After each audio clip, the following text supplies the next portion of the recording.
साथियों, आज हम बात करेंगे इंपॉर्टेंस क्या है रिप्रेजेंटेशन का। आपकी जो ओल्ड थ्योरी है वो क्या कहती है कि ज्ञापन नहीं देना चाहिए। क्यों नहीं देना चाहिए? ज्ञापन देने से जो कंसेंट डिफेंस है वो आउट हो जाएगा, डिफेंस जो है वो रिकॉर्ड पे आ जाएगा और नुकसान जो है हमारा हो जाएगा। बेसिकली आपकी जो थ्योरी है वो बिल्कुल ठीक है आपके हिसाब से, क्योंकि आपने जो थ्योरी पढ़ी है ना, वो थ्योरी पढ़ी है आपके अपने एक्सपीरियंस से या उन सलाहकारों के माध्यम से जो आपको सिर्फ यही इंसिस्ट करेंगे कि आप ज्ञापन मत दो। भाई बेसिकली कंसर्न क्या है आपका और उनका कि कौन मेहनत करे फाइल में। अगर मेहनत करेंगे और अल्टीमेटली कुछ ऐसे पॉइंट्स हाथ लग गए प्रोसिक्यूशन के जिस पर वो काम कर लेंगे और हम उन पर काम नहीं कर पाए तो अल्टीमेटली मारे जाएंगे। पैटर्न ये है कि चुप रहो, keep silence is the best remedy.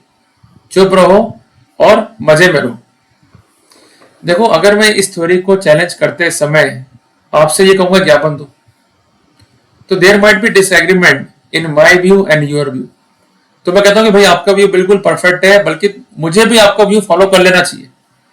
मैं क्यों कहता हूं अपने क्लाइंटों से कि आप ज्ञापन दो? मुझे कहना चाहिए नहीं, आपका व्यू बिल्कुल परफेक्ट है, 100% ठीक है। पर कुछ ऐसी बातें जो रिसर्च से सामने आई है, जिसके आधार पर यह कहा जा रहा है कि ज्ञापन देना आवश्यक है। अगर आपके पास सिर्फ 10 मिनट है, मेरी बात को सुनिए, समझिए, और जो आपका ओल्ड कॉन्सेप्ट है उसको मैं रिप्लेस करना चाहता हूं विद द न्यू कॉन्सेप्ट, क्योंकि ओल्ड कॉन्सेप्ट जो है वो ऑर्थोडॉक्स है, it is not supported by any evidence. पर जो नया कॉन्सेप्ट है इसको मैं सपोर्ट भी करूंगा with the legal evidences, so that you could understand. और अगर आपके अंदर विजडम है, नॉलेज है और इंफॉर्मेशन लेने की चाहत है तो ये टॉपिक इंपॉर्टेंट है। लगता नहीं, कौन दे ज्ञापन, मरने दो। आप इस क्लास को छोड़ दीजिए, कंटेंट को यहीं पर जो है खत्म कर दीजिए, ताकि आपका मूल्यवान समय बर्बाद ना हो। मैं एक निवेदन करना चाहता हूं कि एक नोटबुक जो है लेके बैठिए, जो कुछ बता रहा हूं उसको नोट डाउन करते हुए चलिए। देखिए, हिंदुस्तान में संविधान सहमत है या नहीं आप इस बात से? संविधान में आर्टिकल 21 है, सहमत है या नहीं इस बात से? उसमें क्या बात लिखी है? Right to life and liberty. क्या ये विधिक अधिकार है? उत्तर है नहीं, यह अधिकार है संवैधानिक। और खासकर सबसे इंपॉर्टेंट बात यह है कि ये फंडामेंटल राइट्स है। कोई भी स्थिति आपके इन राइट्स को खत्म नहीं कर सकती। अगर खत्म करना है इन राइट्स को, there must be a process which must be a due process. अगर प्रोसेस फेयर नहीं है, प्रोसेस ड्यू प्रोसेस नहीं है, अल्टीमेटली आपको ही प्रेजुडाइज कॉज होगा। जब इतने अधिकार खुद पार्लियामेंट ने आपको दिए हैं तो आप अपने अधिकारों का रेस्पेक्ट क्यों नहीं करना चाहते हो? मुझे समझ में नहीं आता। लोग जनरल में प्रोसीडिंग्स को क्यों लड़ते हैं, मुझे ये भी समझ में नहीं आता। जब हमारे पास कानून के बिंदु हैं, स्थितियां हैं, उसके माध्यम से हम लड़ सकते हैं। हाँ, इस बात की पॉसिबिलिटी है कि चूंकि आपको इंफॉर्मेशन नहीं है इसलिए आप कॉन्टेस्ट नहीं कर पाते हो, आपके पास मिस इन्फॉर्मेशन है कि चुपचाप बैठ जाओ इसलिए आप कॉन्टेस्ट नहीं कर पाते हो। पर मैं दो महत्वपूर्ण बिंदुओं के जरिए आपके कंफ्यूजन को दूर करने वाला हूं। सबसे पहले आप नोट डाउन कीजिए section 511 sub clause 2 BNSS। BNSS means भारतीय नागरिक सुरक्षा संहिता। और अगर बेरेट आपके पास में है तो ओपन कर लीजिए, नहीं है गूगल पे जाइए, ये सेक्शन जो है ओपन कीजिए। कई बार क्या होता है कि किसी प्रोसीडिंग में एरर आ जाता है, या कोई इरेगुलरिटी आ जाती है, या कोई ओमिशन आ जाता है, और अल्टीमेटली ऐसी स्थिति आपके अधिकारों को प्रभावित करने वाली होती है।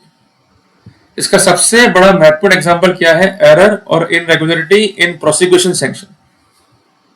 अल्टीमेटली क्या होगा कि केस का फेलियर होगा, ऐसा आपका कहना रहेगा, क्योंकि सैंक्शन जो है डिफेक्टिव है, सैंक्शन जो है प्रॉपर नहीं है, और जो ये एरर है, जो ये इनरेगुलरिटीज है, आपके अधिकारों को प्रभावित कर रहे हैं। Ultimately you will submit that there is a failure of justice. तो ऐसे सिनेरियो में कोर्ट आपकी बात कब सुनेगा, कब मानेगा? जब आपने अर्लियर स्टेज पे कोई ऑब्जेक्शन रेज की। ये मैं नहीं कहता, खुद कह रहा है पार्लियामेंट कि आपको अगर इस बिंदु पर टेक्निकल रूप से अपना केस लेके आना है तो आपको इस कॉन्टेक्स्ट में अपने ऑब्जेक्शंस को अर्लियर स्टेज पे दे देना चाहिए। उदाहरण के लिए सेक्शन 19 पीसी एक्ट का इंपॉर्टेंट है, to prosecute a public servant as per section 7A of PC act. अब सैंक्शन अथॉरिटी ने रिकॉर्डिंग को नहीं सुना, डिमांड को वेरीफाई नहीं करा, पेटेंसी को वेरीफाई नहीं करा और सैंक्शन जो है जारी कर दी। Basically it is a case of error, it is a case where sanction is साइक्लोस्ट्राइड और मैकेनिकल। पर अगर आप ये पॉइंट रखते भी हो तो कोर्ट कंसीडर नहीं करेगा धारा 19(4) पीसीएड के राइट में और धारा 511 sub clause 1 B and SS के राइट में। अगर आप चाहते हो कि आपका ये पॉइंट कंसीडर हो तो रेमेडी भी बताई गई है। वो रेमेडी क्या है? The court shall have regard to the fact whether the objection could or should have been raised at the earlier stage in the proceeding, कि ऐसे ऑब्जेक्शंस को लेना चाहिए था और ऐसे ऑब्जेक्शंस उठाए जा सकते थे। could be and should be, shall and can, दो वर्ड जो है यहां पर यूज हुए हैं। क्लियर हो गई बात आपको? सबसे इंपॉर्टेंट बात क्या है, आप सेक्शन 510 का सब क्लॉज नंबर 2 जो है पढ़िए, जो कि जुड़ा हुआ है BNSS, जो ये कहता है कि अगर कोर्ट ऑफ अपील है या कोर्ट ऑफ कंफर्मेशन है या कोर्ट ऑफ रिवीजन है, उसकी निगाह में भी आपके केस में फेलियर ऑफ जस्टिस हुआ है, तो उसको सस्टेन करने के लिए आपको ये बताना पड़ेगा कि जो भी चार्जेस आपके खिलाफ प्रेफर हुए हैं वो प्रेफर किए ही नहीं जा सकते थे।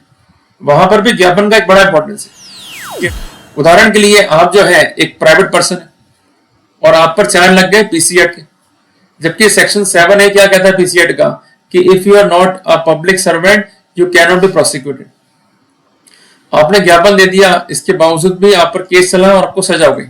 अब आप गए अपील के अंदर, आपका तर्क क्या रहेगा कि मेरे खिलाफ ये चार्जेस प्रेफर हो सकते नहीं थे, तो ये बात सुनी जाएगी अगर आपने ऑब्जेक्शंस को रेज कर दिया।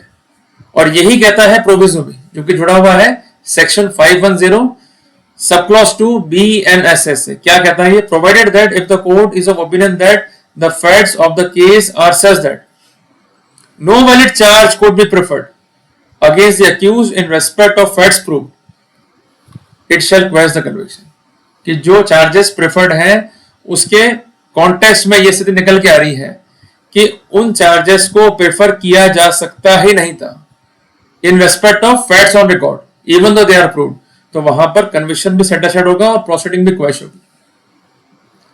तो मैं उम्मीद करता हूं कि मैंने जो लीगल पोजीशन है उसके माध्यम से जो आपके डाउट थे और जो आपकी अप्रोच थी उसको दुरुस्त करने का प्रयास किया।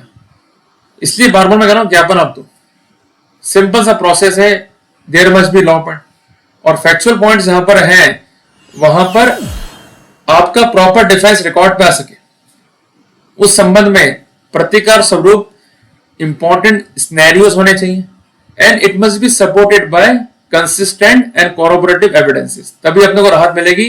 In the routine way case को कॉन्टेस्ट करोगे कोई फायदा आपको नहीं होने वाला है। साथियों जल्दी मिलते हैं एक नए टॉपिक के साथ।